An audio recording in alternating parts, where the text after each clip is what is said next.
Let us get an overview of database operations we typically perform on regular basis. They are broadly categorized into the following: DDL for data definition language, DML for data manipulation language, DQL for data query language. As part of DDL, we typically try to manage tables, indexes, constraints on top of tables, views, sequences, etc. There are several other operations which we typically perform under the category of DDL, but these are some of the most common examples. When it comes to DML, which stands for data manipulation language, we try to insert new data into the table. We try to update existing data in the table. Also, we try to delete existing data from the table.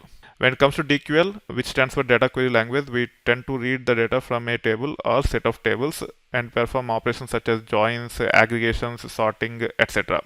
Of all these three, DQL is the most prominent one, which is used more frequently than any other type of operations. However, all three are equally important.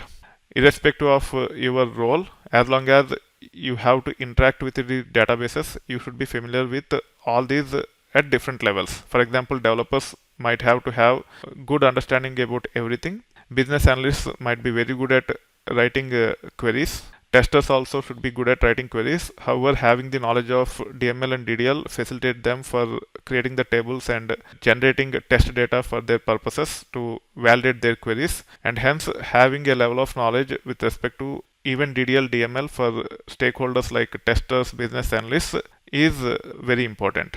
That being said, on top of these, we also use something called as TCL. TCL stands for Transaction Control Language. It includes commit and rollback. It's a very small topic and we will be covering at a later point in time. As part of this section, which is related to database operations, in subsequent topics, we will primarily focus on basic DDL and DML to ensure that we have some level of understanding about creating the tables and managing the data in the tables. As part of later sections, we will actually get into all the details related to DDL, DML, DQL, etc.